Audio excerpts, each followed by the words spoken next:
আমারও বিশ্বাস করতে কষ্ট হয়েছে। তবে আজ থেকে শুরু হবে আমার মায়ের অহংকার জয়ী করার জন্য নতুন করে এক যুদ্ধ। কি নিয়ে যুদ্ধে নামবি তুই? কি আছে তোর? আমার মায়ের দোয়া, সারা পৃথিবীর সমস্ত মায়ের দোয়া। তুই দেখিস কাজল, আমি ওই ধনীর অহংকারী মেয়েকে শুধু দিনমোহরের কোটি টাকায় ফিরিয়ে দেব না, ওর সমস্ত অহংকার মিথ্যে করে দিয়ে ওকে ওর প্রাচুর্যের সিঁড়ি থেকে টেনে হেসে আমার মায়ের পায়ের নিচে এনে ফেলবো। ও একটু আশ্রয়ের জন্য আমার মায়ের পা জড়িয়ে ধরে কাঁদবে, আর আমি সেদিন প্রাণ খুলে হাসবো।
কবে 1 কোটি টাকা হবে? কবে আমি আমার মাকে মুক্ত করে আনবো? বাইর হ, বাইর হ বুড়ি আমার বাড়ি থেকে। এত রাতে আমি কোথায় যাব বৌমা? জাহান্নামে যাবি। তোর ছেলে টাকা জোগাড় করার নাম করে ভেঙে গেছে। আমি তোকে বসিয়ে বসিয়ে খাওয়াতে পারবো না। যা ভাগ।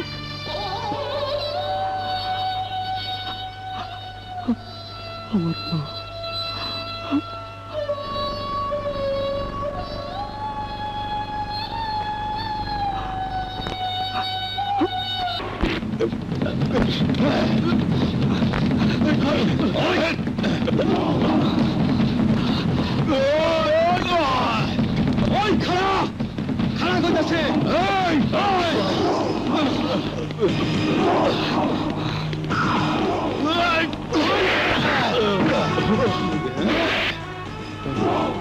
তুই জানিস না ওকে মারার জন্য 10 লাখ টাকার কন্ট্রাক্ট নিয়েছি আমরা।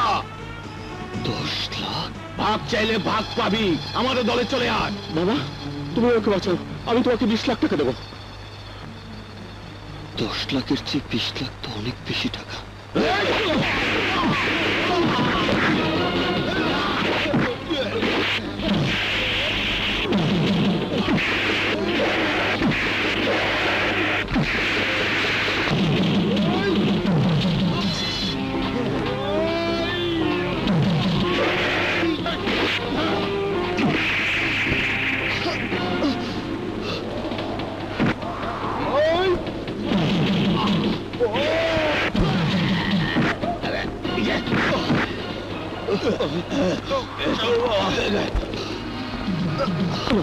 চলো, তুমি আমার বাসায় চলো, চলো।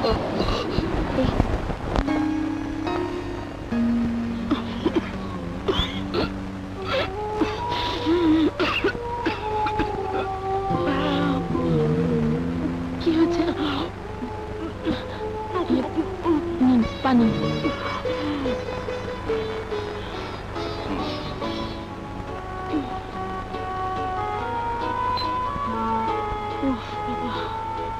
এখন কেমন লাগছে? ভালো লাগছে মা, নিঃশ্বাস নিতে পারছি। আপনি খান। আচ্ছা।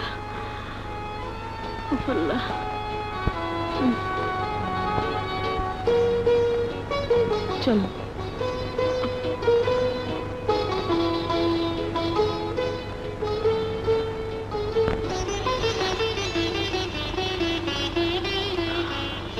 মুখে যাই কোক, ছেলের বউ তো।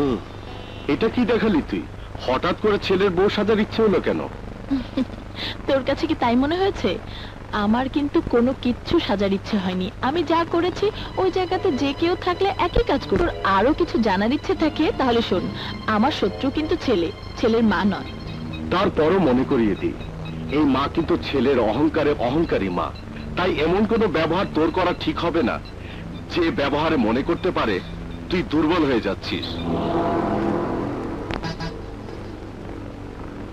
আমি যে কি তা আমি নিজেই খুব ভালো বুঝি। আমাকে নিয়ে তোর চিন্তা ভাবনা করার দরকার নেই। তোর আর কিছু জানার ইচ্ছে আছে? জানার ইচ্ছেটা এই জন্যে হয়েছে যে আমি না হয় আমার জীবন বাঁচানোর জন্যে তোমাকে 20 লাখ টাকা দিতে চেয়েছিলাম, কিন্তু তুমি কেন এত কঠিন একটা বাজি ধরলে? তুমি তো মারাও যেতে পারতে। তোমার টাকার এতই প্রয়োজন? আমার এত বেশি টাকার প্রয়োজন যে টাকার জন্য আমার জীবন নিয়ে একবার নয় দুবার নয় বারবার জুয়া খেলতে রাজি। কিন্তু কেন? এই কেনের উত্তর আমি আপনাকে দিতে পারবো না। এটা এটা আমার লজ্জা। পুরুষ মানুষের কাছে কোনো লজ্জা নেই। লজ্জা হলো নারীর ভূষণ। বলো তুমি। আপনি কি বিশ্বাস করতে পারবেন আমার বিবাহিত স্ত্রীর দেনমোহরের 1 কোটি টাকা শোধ করার জন্য আমার সেই স্ত্রীর কাছে জিম্মি রাখতে হয়েছে আমার মাকে? কি বিশ্বাস হচ্ছে না? আপনার বিশ্বাস করতে কষ্ট হলেও এটাই সত্যি। টাকা ছাড়া আমার মাকে জিম্মি দশা থেকে মুক্ত করতে চাইলে আমাকে স্বামীর দাবি ত্যাগ করে আমাকে আমার স্ত্রীর বাড়িতে সারা জীবন চাকর হয়ে থাকতে হবে। কিন্তু আমার মায়ের বিশ্বাস তার সন্তান কখনো হার মানবে না। তাই টাকার জন্য আমি জীবন মরণের কঠিন বাজি ধরতে সব সময় প্রস্তুত। তুমি পারবে ইকবাল। তোমার এই ইচ্ছাটা তুমি ঠিকই পূরণ করতে পারবে। আর এজন্যে আমি তোমাকে সব ধরনের তুমি দেনমোহরের কোটি টাকার জন্য তোমার যে মাকে জিম্মি রেখেছ সেই মায়ের কাছেই তোমার স্ত্রী উঁচু নত করার জন্যে, তোমার ব্যবসা শুরু করার জন্যে যত টাকা লাগে, যত ব্যাংক গ্যারান্টি লাগে আমি দেবো তোমার। আমার জন্য আপনি এত কিছু করবেন? ইয়েস, করব। আর এই জন্যে করব, আমি যে আজ এখানে দাঁড়িয়ে কথা বলছি সেটা তোমার জন্য। তাছাড়া আমিও তোমার মতো একদিন গরিব ছিলাম, তাই গরিবের কষ্ট আমি বুঝি। তুমি তৈরি হয়ে নাও ইকবাল। মনে করো আজ এই মুহূর্ত থেকে তোমার জীবনের যুদ্ধ শুরু।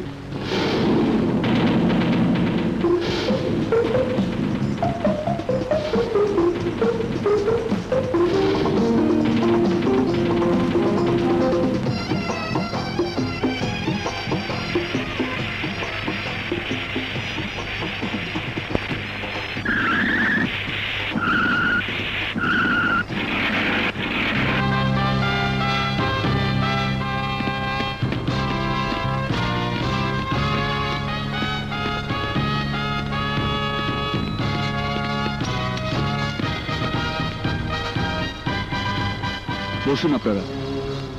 ম্যানেজার সাহেব, চৈতি গ্রুপ অফ কোম্পানির সমস্ত প্রোডাক্টের মার্কেটিং রেট কালেক্ট করেছেন?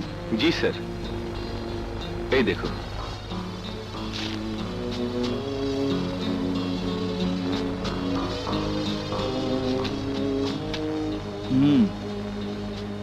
আমি চাই আমাদের প্রোডাক্টগুলো চৈতি গ্রুপ অফ কোম্পানির সমস্ত প্রোডাক্টের চেয়ে 50% কম রেটে মার্কেটে ছেড়ে দিতে। স্যার, 50% কম রেটে মার্কেটিং করলে আমাদের বিরাট অঙ্কের টাকা লোকসান হবে। আমি আমার লোকসানটাকে বড় করে দেখছি না, আমি চৈতি গ্রুপের লোকসানটাকেই বড় করে দেখছি। আমাদের রেটের সাথে প্রতিযোগিতা করে প্রোডাক্ট বিক্রি করতে হলে ওদেরকেও 50% লস দিতে হবে। আর এই লস চৈতি চৌধুরীকে ব্যাংকের কাছে দেউলিয়া বানিয়ে দেবে। আর এটাই আমার চাওয়া। এই জন্য আমি আমার লোকসানের কথা ভাবছি না, আমি শুধু চৈতি চৌধুরীকে সর্বশান্ত করার কথাই ভাবছি। আমি জানতে চাই আমার এমন শত্রু কখন কিভাবে জন্ম নিল যে নিজের লোকসান মেনে নিয়ে আমার ক্ষতি করার জন্য উঠে পড়ে লেগেছে। এই শত্রুর খবর তো আপনার চেয়ে আমাদের ভালো জানার কথা নয় ম্যাডাম। আপনাকেই খুঁজে বের করতে হবে কে এই শত্রু। অ্যাকাউন্টেন্ট হিসাবে আমি শুধু এটুকু বলতে পারি ম্যাডাম, এই শত্রুতার কারণে কোম্পানির লোকসানের পরিমাণটা 100 কোটি টাকাতে গিয়ে দাঁড়াতে পারে। শুধু তাই না ম্যাডাম, এই লোকসানের কারণে ব্যাংক থেকেও একটা চাপ সৃষ্টি হতে পারে। তাই আমরা মনে করি ম্যাডাম, শত্রুতার কারণটা চিহ্নিত করে একটা আপোষ করা উচিত। নইলে কিন্তু আমাদের জন্য আসলে আসলে একটা কঠিন বিপর্যয় অপেক্ষা করছে, যে বিপর্যয়ের ভাঙনে হয়তো আপনি দাঁড়িয়ে থাকতে পারবেন না ম্যাডাম।